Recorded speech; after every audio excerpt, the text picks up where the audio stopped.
कि कल election commission की तरफ से बाकायदा तौर पर ब्रीफिंग की गई, जिसको आपने सबने सुना होगा, हमारे सोशल मीडिया पर बराह रास्त चल रही थी। और उसी में दो तीन बड़ी बातें कही गई। एक तो ये कहा गया कि स्पेशल समरी रिवीजन शेड्यूल जो है जी, उसका नोटिफिकेशन जारी कर दिया गया जम्मू कश्मीर के लिए। और फाइनल इलेक्टोरल रोल जो पब्लिश होगा जी, वो 25 नवंबर को होगा। चीफ इलेक्टोरल ऑफिसर की तरफ से ये बात कही गई। और जब वो सवालों का जवाब दे रहे थे और तफसीलात फराहम कर रहे थे, तो उसी वक्त उन्होंने इस बात का भी खुलासा पेश कर दिया कि नॉन लोकल्स जो जम्मू कश्मीर के अंदर रह रहे हैं, वो इस बार राइट टू फ्रेंचाइजी, यानी वो इसके हकदार होंगे कि वो जम्मू कश्मीर के अंदर अब वोट का इस्तेमाल कर सकते हैं। यहां पर उन्होंने बात को छोड़ दिया। आगे हमने कहा कि जनाब इलेक्शन कमीशन अथॉरिटी है जी, final authority election commission of India authority है, जो फाइनल डिसीजन लेंगी कि चुनाव कब होने हैं। अब सीधी सी बात है, जब फाइनल इलेक्टोरल रोल प्रोसेस 25 नवंबर का आना है, उसके बाद भी आपके पास 40 दिन का वक्त होना चाहिए, तो वो दिसंबर तक चला जाएगा। और फिर बारिशें, बर्फबारी वादी कश्मीर के अंदर, जम्मू के बालाई इलाकों के अंदर, तो शायद अगले साल तक यानी 2023 में कहीं चुनाव हो सकते हैं। तो फिलहाल जब ये कहा गया कि जनाब नए वोटर्स आएंगे जी, युवा वोटर्स होंगे, नॉन लोकल्स भी वोट कर सकते हैं, तो एक टेंटेटिव फिगर 25 लाख की बताई गई कि 25 लाख नए इलेक्टोरल्स एक्सपेक्टेड है जी लाइन पर, कि वो आएंगे, रजिस्ट्री कंप्लीट होगी और फाइनल रिवीजन जो है वो सामने होगा। सिस्टम के अंदर इस बात को साफ कर दिया गया कि जनाब जो लोग यहां रह रहे हैं, उनको जब राइट टू एक्सरसाइज दिया गया, राइट टू वोट दिया, जो पीपल्स रिप्रेजेंटेशन एक्ट का मुख्तलिफ शिकों का हवाला दिया जा रहा है उसके तहत, तो लेकिन एक बात क्लियर कर दी गई कि रोहिंग्याज जो जम्मू के अंदर पनाह गुज़ीर है, काफी अरसे से हैं, वो इस वोट के हकदार नहीं होंगे। ये कल ही क्लियर कर दिया गया था। और जब ये बयान मुकम्मल हुआ, बयान जारी हुआ, तो बैक वक्त साबिक वज़ीर आला उमर अब्दुल्ला महबूबा मुफ्ती का ट्विटर भी आया और ट्विटर पर उन्होंने ट्वीट करते हुए इस पूरे फैसले पर ही सवाल उठाया और साफ कर दिया कि मंशा सरकार की क्या है। एक तरफ से उनका ये था, दूसरी तरफ से ट्वीट आया सजाद गनी लोन का, और फिर जम्मू कश्मीर अपनी पार्टी के कई लीडर्स का भी ट्वीट आया जिन्होंने इस पूरे फैसले पर ही सवाल उठाया 25 लाख और नॉन लोकल्स को वोटर बनाने पर।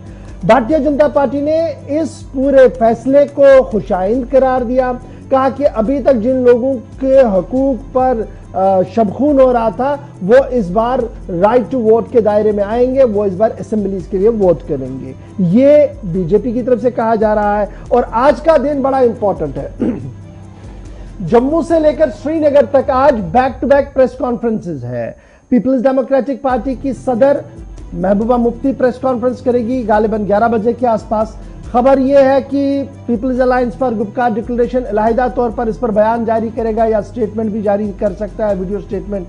और खबर यह भी है कि जम्मू के मुख्तलिफ सियासी जमातों ने भी इस पर सवालात और खदशात जो है वो अपने अपने तरीके से उठाए हैं। तो इन बिटवीन द लाइंस इसको समझने की जरूरत है कि इलेक्शन कमीशन ऑफ इंडिया ने जो ब्रीफिंग दी, इलेक्शन अथॉरिटीज ने जो ब्रीफिंग दी, जो छपकर हमारे पास है, राइट टू फ्रेंचाइजी जो है यानी राइट टू वोट या राइट टू इलेक्ट जो है हमारा किस तरीके से होगा, उसमें क्या है वो सारी चीजें देखनी पड़ेगी। थोड़ी देर पहले हमने मारूफ वकील और भारतीय जनता पार्टी के साबिक तर्जुमान अभिनव शर्मा साहब से भी गुफ्तगू की थी फोन पर। जरा सुन लीजिएगा कि वो इस पूरे गुफ्तगू में क्या कुछ कह रहे हैं और किस तरीके से वो इसको एड्रेस कर रहे हैं। 35A एब्रोगेट हो गया, रीऑर्गेनाइजेशन एक्ट आ गया, राइट जी, हेलो जी जी, तो रीऑर्गेनाइजेशन एक्ट आ गया, तो उसके बाद जो स्टेट सब्जेक्ट का कंसेप्ट है वो खत्म हो गया जी, राइट।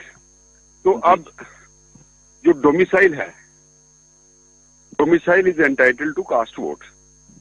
तो डोमिसाइल की डेफिनेशन आप पढ़ लीजिए। डोमिसाइल की डेफिनेशन स्पेशल प्रोविजन एक्ट में भी है, जो रिक्रूटमेंट के पर्पज के लिए डिफाइन की गई है। तो अब इसके पर्पज के लिए क्या डेफिनेशन है इसके वोटिंग राइट के लिए, वो रिप्रेजेंटेशन ऑफ पीपल एक्ट या रूल्स जो उसके अंदर फ्रेम हुए हैं वो आप उस पर नजर मार सकते हैं। मैंने तो अभी देखा नहीं वो, उसमें क्या यही डेफिनेशन अप्लाई कर रही है या उसमें कोई और डेफिनेशन है। तो उस डेफिनेशन में जो लोग फॉल करते होंगे they have a voting right, क्योंकि अब स्टेट सब्जेक्ट का concept is not there. Any person who is domicile, अब जो रजिस्टर्ड माइग्रेंट्स हैं जो आउटसाइड JNK रह रहे हैं, right, they are also entitled to vote. सरकार ने अभी डिसीजन नहीं लिया. Let me tell you the reality. When the reorganisation act was passed, under the reorganization act, many state acts were repealed and many central laws were made applicable. जी. Right? जब reorganization act आया, the concept of state subject is no more there in the statute book now. No, any person who is domicile of J&K, who falls within the definition of a domicile, is entitled to cast votes. Even a refugee who was not earlier entitled to cast vote in assembly elections now is entitled to cast votes. Sir मुल्क में कहीं ना domicile की जरूरत है ना कहीं state subject की जरूरत है. ओनली नॉर्थ ईस्ट में यहाँ पे 371 अप्लाई करता है बस. नॉर्थ में अभी भी है थोड़ा, उसमें प्रेफरेंस है, 90% उनको है, but in the rest of the country anybody can apply for any job irrespective of the place of residence. क्योंकि कॉन्स्टिट्यूशन कहता है और सुप्रीम कोर्ट कहता है you cannot deny somebody appointment in a particular state on the ground that he is not resident of that state. बाकी states में migrants हैं ही नहीं भाई साहब. माइग्रेंट्स सिर्फ J&K से माइग्रेंट्स हैं. J&K is the only state.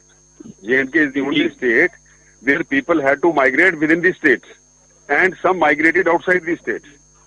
और बताइए कौन सी स्टेट से माइग्रेट हुए लोग? हिमाचल से तो हुए नहीं, पंजाब से हुए नहीं, दिल्ली से हुए नहीं. तो माइग्रेंट का डोमिसाइल की डेफिनेशन में उनको इंक्लूड बाद में किया गया है.